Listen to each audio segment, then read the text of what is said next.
Entonces, con una nueva intervención ya está en pantallas. El legislador Mauricio Zambrano. Disculpe, presidente, buenas noches. ¿Me escuchan? Te escuchamos, sí, por favor, te escuchamos. Ok, gracias. Buenas noches, presidente. Buenas noches, colegas asambleístas. Primero, permítanme solidarizarme con nuestros hermanos enfermos y con las familias de quienes han fallecido por COVID-19. Permítanme enviar un fuerte abrazo y un mensaje de fortaleza a nuestros hermanos y familias ecuatorianas dentro del territorio y fuera de él. Decirles que con mente y acciones positivas vamos a afrontar y superar esta situación que nos afecta a todos. Estimados colegas asambleístas, tenemos una responsabilidad histórica hoy, porque ante la situación que vive el país, la ciudadanía demanda soluciones. Lo primero, y lo más lamentable que hay que tener claro, es que el actual gobierno ha manejado mal, muy mal, la crisis sanitaria, social y económica que estamos viviendo. No es algo de ahora, son 3 años de desgobierno, de excusas y de querer culpar a otros por los errores que cometen. Estos no son simplemente críticas políticas hechas por mí, son realidades que nuestro pueblo puede palpar en sus provincias, y una de las más graves es del sistema de salud pública, el cual en este periodo presidencial ha sido debilitado debido a los continuos recortes de recursos económicos. La inversión en salud, y esto es conocido para todos, pasó de 306 millones de dólares en el año 2017 a 201 millones de dólares en el año 2018 y a 110 millones de dólares en 2019, demostrando una tendencia que descendente, a la baja. ¿Esto qué implica? Una disminución en la inversión de salud entre 2017 y 2018 del 34% y después otra disminución adicional del 36%. ¿En qué se traducen estos números? En que las medidas de ajuste y de austeridad implementadas por el gobierno en la práctica significaron un menor gasto de infraestructura e insumos destinados a la salud, a lo que se suman despidos de una buena parte del personal médico, limitando la capacidad de atención. No se construyeron nuevos hospitales ni se dotó de insumos y medicinas a los que ya existían. En la víspera del feriado de carnaval del año 2019 se desvincularon 3.900 servidores públicos del sector de salud. Hoy, esas decisiones erradas nos pasan factura.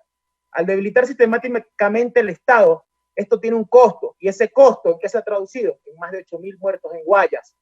Pasamos de una década ganada de construir hospitales de 500 camas, de dar tratamiento gratuito para pacientes con diálisis. ¿De eso a qué pasamos? A la telemedicina. ¿Y ahora a qué? A construir cementerios llenos de ataúdes de cartón.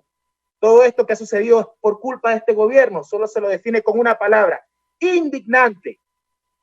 La ex ministra de Salud renunció, denunciando falta de apoyo y de recursos. Y el ministro de Economía no ha podido probar que el sector salud esté recibiendo en 2020 más recursos que en el año 2019. Lo más cuestionado y lamentable fue el pago de más de 325 millones de dólares a la deuda externa que realizó el ministro de Economía, Richard Martínez, en medio de la compleja situación que nos encontramos, en esta compleja situación del COVID-19. Y no de destinar ese monto a la salud pública.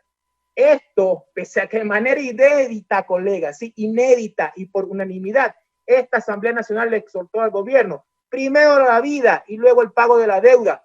Pero el gobierno prefirió el pago de la deuda. ¿De qué hablamos, colegas asambleístas? La medida implementada por el gobierno del quédate en casa no es ni será suficiente sin un plan de acción complementario que le permita a la población más vulnerable acceder a alimentos, a medicina y servicios básicos, entre otras necesidades para la supervivencia.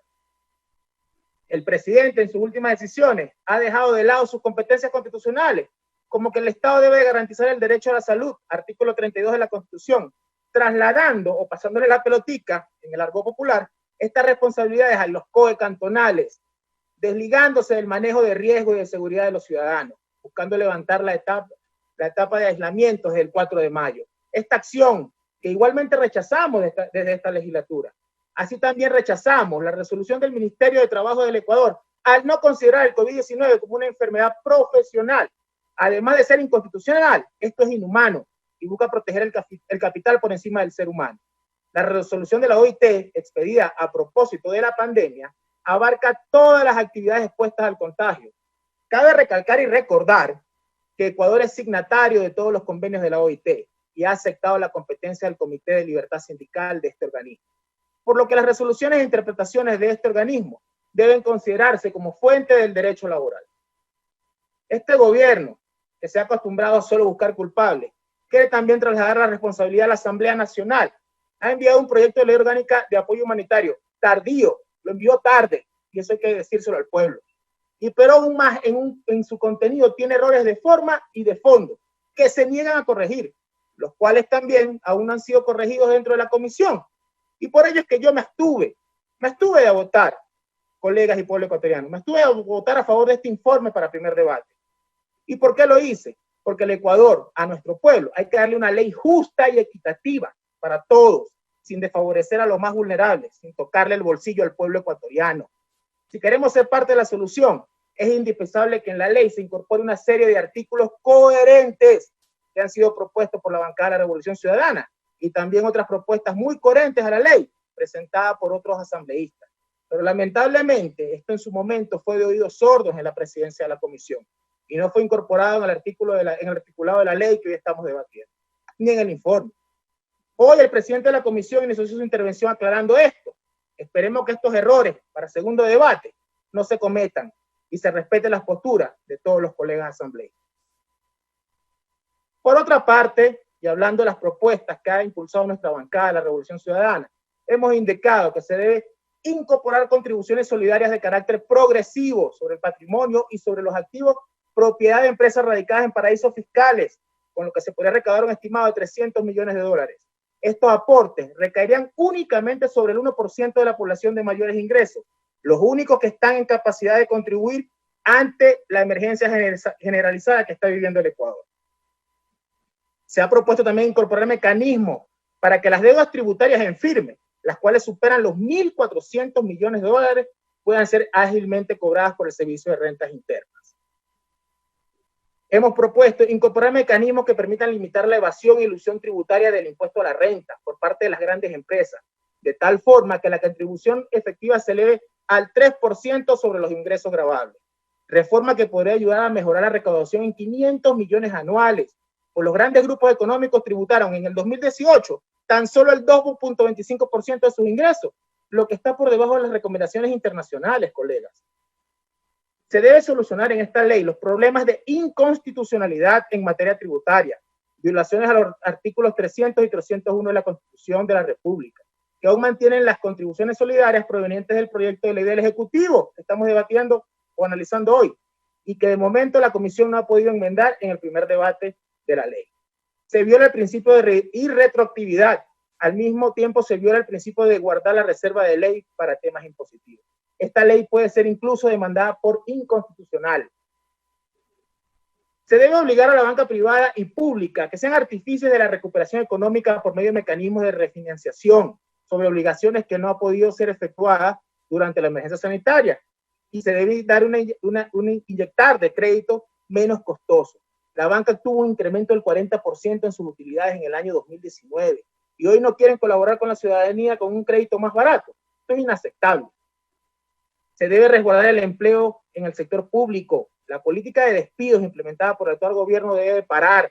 En lo relacionado a los temas laborales es necesario seguir insistiendo en el artículo 29 de esta ley, donde se menciona en el contrato especial emergente eliminar el término existentes para así defender los derechos adquiridos de los trabajadores y esto no termine siendo una regresión en derechos.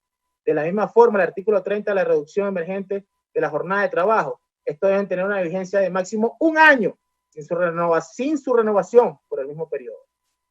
Ya para cerrar, colegas asambleístas, considero necesario la inyección de dinero en la economía y a su vez sostener ese dinero en los bolsillos de los compatriotas ecuatorianos.